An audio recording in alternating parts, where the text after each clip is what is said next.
the next thing I wanted to talk about is a little bit about like youth hockey coaching, because this is happening right now where like we have the different organizations have announced their coaches, and like different guys have taken different teams, and there's different quality of coaches in different places. And my I get I have a point somewhere in here, but you're gonna have to try to help me find it. Yeah, right. Um, I guess the expectations on what you're gonna get out of a coach in youth hockey based on what they are actually able to do for that team. So let me elaborate a little bit. Typically in the youth hockey setting, unless you're very fortunate or you have somebody rich that's willing to pay for somebody that's a professional coach or something, most youth hockey organizations are either going to get volunteers, or they're going to get parents, or they're going to get somebody for like a little bit of money that like lives around locally and probably used to play hockey a little bit or something in that realm. True? Most. Is that fair? And then the exceptions are what I just said. If you have somebody who owns a team that's rich, willing to pay for a better coach to bring somebody in, and like A lot of actually, AAA organizations now right, they do some of that are stuff, right? yeah. I would say actually, I would say most AAA organizations that are bigger centers are paying their coaches very well. You think very well? Well, I'm not saying they're making 7 billion. Like I I'm would say saying I'm under saying 30 grand. no, I'd say more. So like okay, let's do it this way. How many of them do you think like that's their full-time job is to coach? Some, yeah. Do you have a percentage in mind? No, I can't. I wouldn't be close. I could be way off. I'm just guessing. I just know that a good like I wouldn't think if you made 100 grand living in Toronto that you're living well. So I would say it's probably not a full time thing. So my I guess my context, I'll say like for our area, the vast majority of the youth coaches have another job. Like coaching is not their full-time job. There's a few exceptions to that, right? Like people like us that are full-time in hockey, and like I'm not full-time because I'm a coach even, but they're not getting paid full-time to coach. Okay. So that is my context for having this conversation. There's some exceptions, whatever. Okay. So if you are bringing somebody in to coach a team and it is not their full-time job, what kind of quality can we expect? Is it reasonable to expect? Is it fair to expect in terms of the person that's doing that job? Right. And so when I'm having conversations with a lot of parents, the expectations seem unreasonable. So I'm not saying like the coach has to be a scum of the earth criminal, obviously, but like how good of a coach are you going to get for 10, 15, 20, 25, even 30 grand when that's not their full-time job and they have to focus on their life and their kids and their other job and all these things, right? So and for some situations, like I was talking to one coach and theirs was like fully volunteer, like they don't even get paid at all, right? So I'm having conversations with the parents, and I'm a little bit like discouraged by the lack of understanding that they have of that, or like the lack of recognition of what that means. Like if you're not going to pay somebody 70, 80, 90, 100 grand to come in full time as an adult with coaching experience that understands how to do things the right way and really develop the players and all of this stuff, like where should we put the bar, I guess is my question, more or less. So I've been thinking a lot about this, because if you want to get a really good quality coach, then guess what you have to do? You have to pay somebody who is a really good quality coach. And that means you're going to have to pay them to get away from the really good quality coaching job that they have somewhere else to come down and coach your stupid youth hockey team, right? So if it's a coach that's really good, they're probably coaching somewhere higher level and making some money. So you have to drag them out of that, pay them to do that, because it's probably their full-time job if they're any good. Are you following my line of thinking? The problem with this whole conversation to me is that there's nothing that will make sense of this. Because if I'm going to say one thing, and I'm saying it on purpose, okay? If I'm going to say my true thoughts on youth hockey, which I'm going to say, is you you should have coaches like back in the day, like I'm gonna always go back to Mr. Rose. He was my coach for 4 years. I loved him to death. Okay. Mr. Rose had a son on the team. Of course. Why not? Why wouldn't he? Right. And that was a chance for him to spend time with his son. He had assistant coaches that were, as far as I remember, they never had kids on our team. So he had good assistant coaches that loved to be around hockey and coach hockey. Um, did Mr. Rose get paid? No, like zero. Cost him money to coach, but that's the way hockey used to be. And he took courses, and he wanted to be a really good coach. He was a school teacher. He was not educated like as a math guy, but like not educated like a scholar. I'm not saying that, but he was an educated person. Didn't mind taking a course. He was a fitness freak, so he was a good example for us. If if he would have said, "Listen, I need people to offset my expenditures here, expenses," I don't know if he would have even got that support. Back, this is, I mean, we're talking when Jesus was a cowboy, right? Like, this wasn't recent, right? But he loved coaching, and he gave us everything that he possibly could for zero money and losing money. But his kid was on the team, so let's say that was the thing. Um, I would say that mostly continued for a long time. That you typically would have a parent on the bench. So I think that's typically what happened over the years. You had a dad coaching, and people would always complain about coaches. Of course, Mr. Rose was an idiot for most people too, but he was the best. Like, I can say that because he just taught us. He didn't listen, man. Whether he taught me the game of hockey or not, he taught me other things, and it's not really important about the game part, right? We had some. We would play big centers because we had a pretty good team, and we would win. Like, we'd beat a lot of the Toronto teams and beat them off in Detroit and all that. And AAA was a little different then, but it wasn't because we were so X and O'd. It's just we played and it was all good. So the expectations were, he still played me too much. Of course, he favored other guys, and other guys got screwed. But that'll never go away. So whatever. Somewhere along the line, it was uh, and I don't even know how many years ago. I think people tell you what you're supposed to expect. I think, right? You see other centers and stuff like that. And I don't know why people got so crazy about hockey or other sports, but along the line, it was becoming acceptable. And I think it was maybe the advent of more clinics that were popping up all over the place. And it was like, this guy's doing this, I got to do that. It's keeping up with the Joneses. And all these things that were not actually necessary became necessary, right? You can't find very many kids that play hockey that and parents that believe that they would survive the game of hockey without going to a spring clinic or a weekly skills thing. It just makes no sense to them that could you actually. What do you mean you're not training somewhere? Not the vast majority of people that play don't need training. They just need to play hockey. So there would be people saying, "Yeah, but how do you get better?" It's like, I'm talking about like to actually go anywhere, right? You're either good or you're not, and then you put the time in. But anyway, that's another thing. So anyway, as I was saying that, I think I'm just guessing that maybe that was the progression of all of a sudden we need Andy, the skills trainer that knows everything about hockey, even though I don't.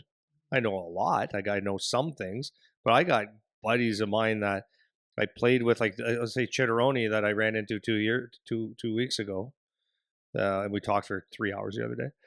Anyways, he coached a team, and he was telling me how some of the stuff he did with them, like positionally. I said, "Yeah, you actually might, in some areas, coach circles around me," which is because he's a hockey player.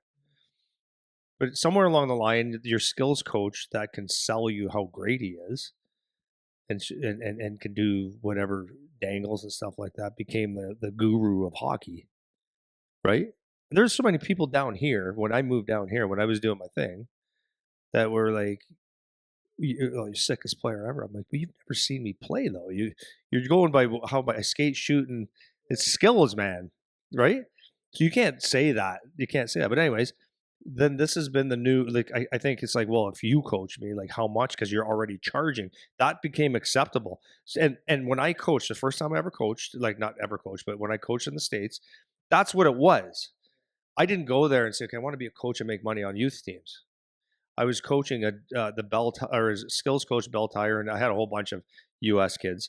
And then one day I made the off the cuff comment going, I just love these kids, man. I'd love to coach them. And that was like, oh, okay, how much? And I'm like, no, no, I just said I want to coach. But then it was like offers are being made and stuff. And it was like, it made sense. Well, because for me to go to Detroit and spend 2 hours of my life, I wasn't doing it for free.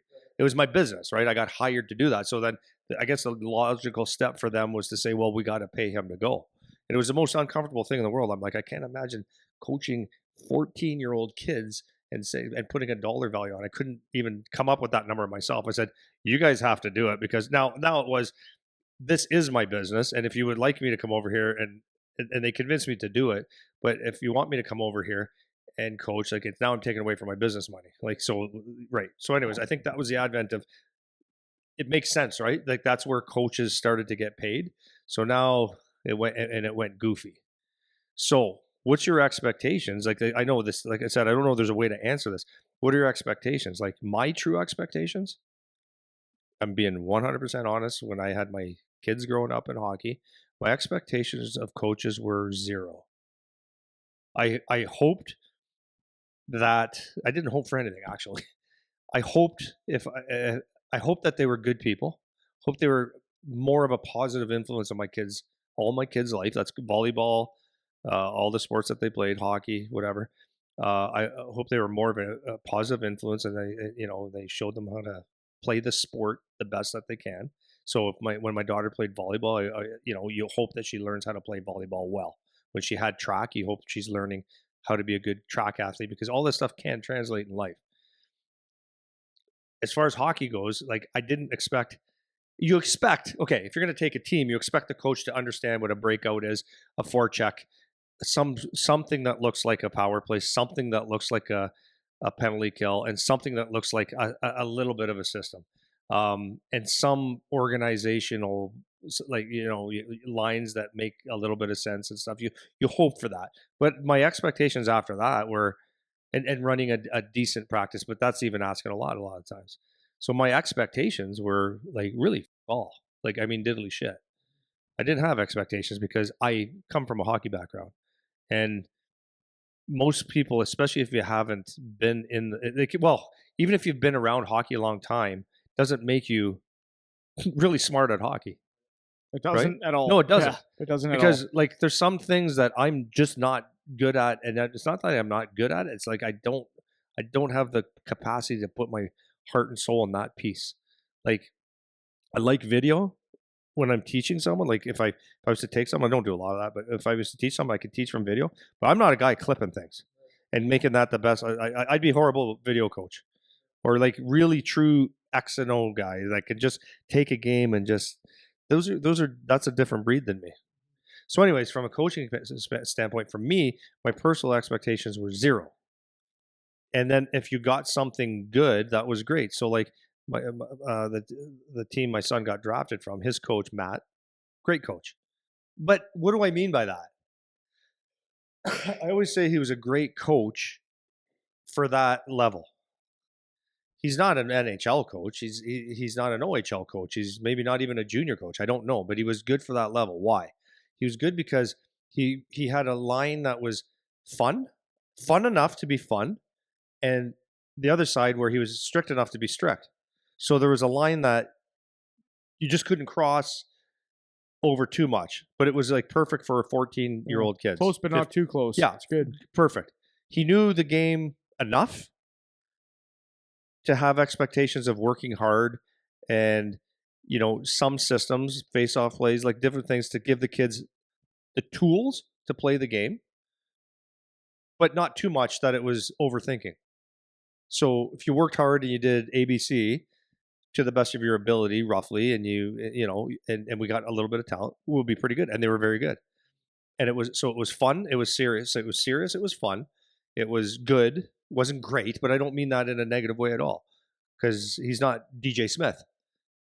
He's not Todd McClellan. He's a youth hockey coach that loves hockey, doesn't have kids on the team, and he eventually gets paid a little bit, right? Gets paid a little bit because they all pay coaches now. To me, that would be my expectation. The ones that get paid, like, but so I think what people's expectations are is that when you put your son in a sport, you expect that. I think a lot of these people think the coaches are supposed to be as dedicated as the kids, which it I don't know if, or as dedicated as the parents would like their kids to be, which I don't think that matches up unless the guy has a goal of being a professional coach. But then you might not like that because now you might get too honest. You might get like, I mean, the coach being too honest and saying, "Yeah, our kid's not good enough to play, and he doesn't play." Like, you got to be careful of what you ask for. So, um, I forgot what I was saying there. To pay someone a ton of money, you got yeah no I wanted to go back. So you go back and like your expectations of if you want a coach to be as dedicated or more than you would like your son or daughter to be, then you might be asking a lot because most people aren't trying to get a job in the National Hockey League or moving up that seriously. So they might enjoy hockey, they might want to give a little, they might look at a power play here and there, they might think they know, but they're going to be very limited, and they have other jobs and they have a life and they have kids. Some of them don't. Some of them just want to do it for a social aspect. I coach some kids. I get drunk with parents. Like like the expectations of what you get from a youth hockey coach is like I think it should be like really toned down. And then you get the um, um, you're going to get the teams where you have to pay. Like so now we have our academy. There's academies out there. Like they are what you call businesses. Good, bad, it doesn't make a difference. I'm not defending anything. I'm not promoting anything. But when you have the business model and you are people are going there because they want to have better coaching, let's say, should be better coaching. Now the expectations change. True? So you come to name the academy that you go to, or maybe you're in Toronto and you want to play for the because they're recruiting, right? There's no borders. The Marlies, this, that, the other thing. Honey Baked in Detroit, Little Caesars. It's a little bit of a different animal, kinda, because it's almost like a business, or maybe it is. But the academies themselves is okay. Now we're in a business. So like when someone chooses to go to academy, they're saying, okay, I want better coaching, I want more ice time, I want video, like the fitness, all that stuff comes out of it. So, as a parent, what are your expectations? Now, I think it's reasonable to have them very high. You know, for sure. So now, if you tell me like, yeah, this coach is gonna like he's a really good skills coach, but it's like it doesn't make sense, or he's a really good coach, but he doesn't have the details of the game to present them. It's like now you're spending money, and now you should have expectations. Is what I'm saying. No different than that when you get drafted in the OHL, go to college, go to play pro. Your expectations, the coach knows what the hell he's doing to make me a better player or to win games, right? Yeah, I think that basically is what it comes down to for me is if you have the guy that is the first version where you said youth hockey coach makes whatever 10 to 15 to 20 grand whatever as a stipend more than anything for their time, like are you expecting a professional coach? And if you're paying a coach, if a coach is getting paid a lot, then that makes sense to have more of an expectation. It's like, yeah, we're paying for this premium product. It should be premium. It shouldn't be the same as the other coaches that we've had or whatever. And I think that is a fair standard to hold. But my I guess my it's not a realization because I know that this happens, but I'm seeing it more and more of just like